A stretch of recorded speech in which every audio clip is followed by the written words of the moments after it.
What's going on, guys? It's been a while since I've made a video. Today I'm going to be reviewing the Sons of Anarchy episode 10, Crucifixed.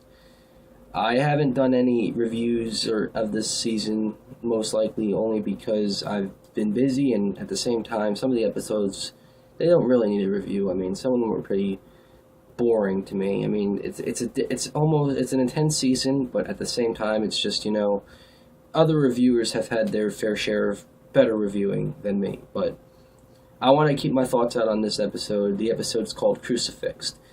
To me, this was a very fun episode. It was 90 minutes, but at the same time, 30 minutes were advertisement, so it really wasn't really 30 minutes. It was more like an hour if you count out all the minutes and stuff. It was basically your typical extension cord, like the regular hourly shows.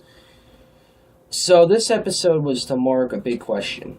Was Juice going to be killed because of the ways that he had of snitching and being a rat? Or is it going to be someone else dies? And that was basically the big question that a lot of people, even myself, were trying to figure. Judging by the promos I've seen, it looked like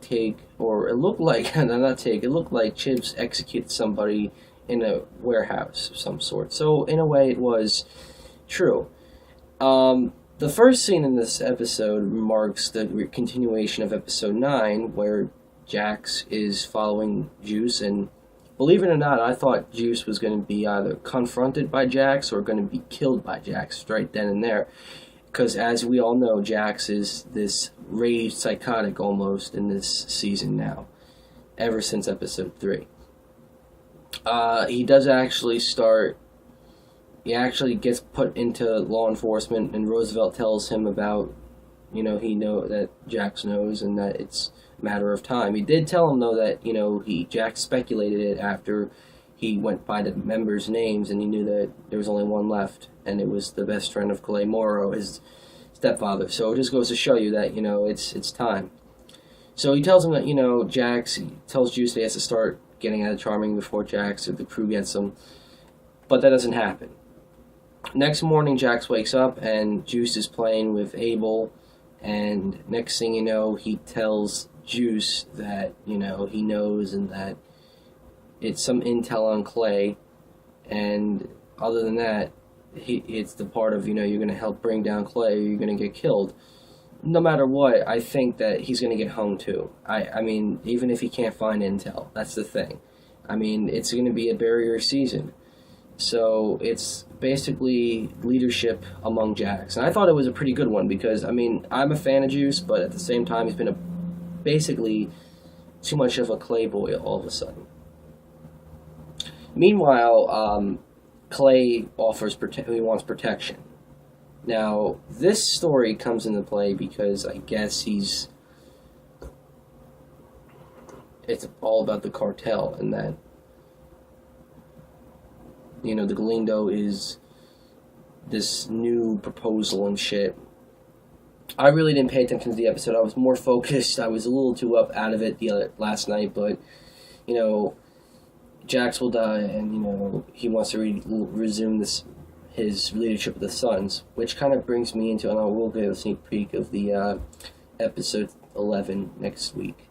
And he wants the people to have leadership and wants protection.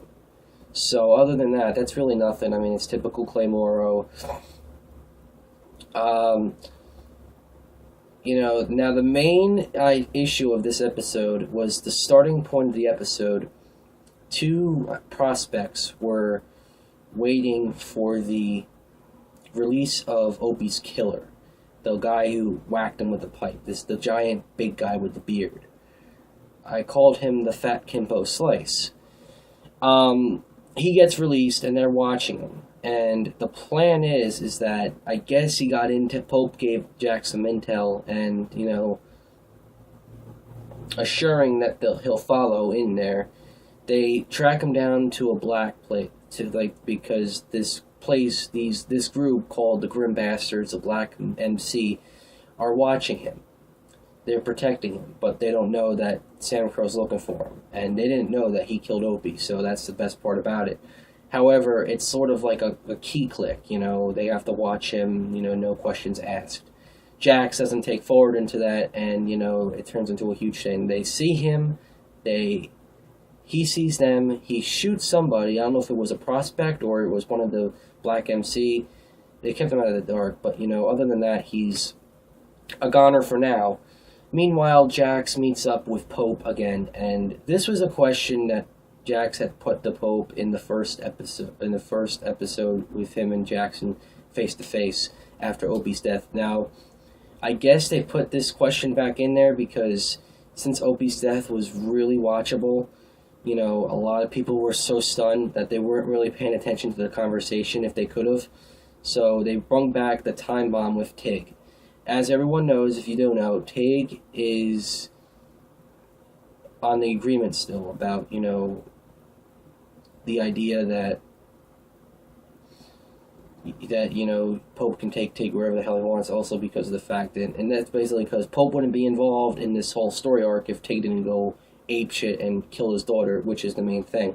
Other than that, he just gives them that reminder. It was a little short scene, and they also gave some shit on Calais. Going back to the intel with the guy who killed Opie. He is at this dock, and the Black MC are following, and they're under protection still. The next scene, we revolve around them chasing him, and they want to ask him some questions. They have silencers with them, which brings up Chips with the silencer in the promo. Now, Chips whispers to Jax, like Opie did, "I got this." What does he do? They break up their order work, and he gets a silencer and shoots him. Sort of like a silent kill. Now, the Black MC go apeshit, and Bobby even said this before the episode, and I forgot to bring this up, that, the Grim Bastards and Sam Crow have been this for over 2 decades, and Jax broke that bond after that moment. And it was under Jax's order, so it wasn't typically Chips' fault. He was doing what the leader does. Sort of how Jax did what Clay did when he was president. This pisses off Bobby, and Bobby just is, he's baffled by it. Now, the main part of this episode was Otto Delaney. His character decides to drop the Rico case, as he's been informed with Tara this whole time in his appearances, and he got a little more darker when he dropped the case, but he decides to do a breakout almost. He injures this one male dude, and then he kills a nurse to death in the neck, in the vein area. So it just goes to show you, it's pretty fucked up what I saw. It was a pretty good scene, but at the same time, Tara could be implicated of the murder. So it goes to show you that this could be a game changer. The plot was pretty good for this episode, and a sneak preview for next week. The promo shows the cartel with Jax, and they're talking. My main question, though, is Nero gone apeshit? Because there's one scene where his gang is shooting at somebody. Now, Sutter does something pretty cool with promos. Some of these promos in the scenes, they're not typically part of the scene. And what I mean by that is that they're not part of the actual scene itself.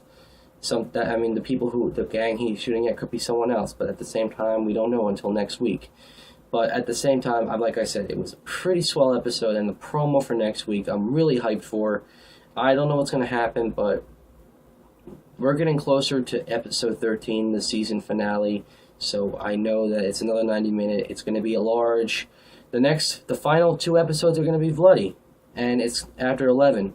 I guarantee that. I've been a fan for the show forever, and I know exactly what's going to happen, but hopefully we won't lose any more members. If not, maybe Tig, Jax, maybe even Clay, depending on how it goes. But other than that, it was a great episode. 9 out of 10. It was great. I enjoyed it. See you around.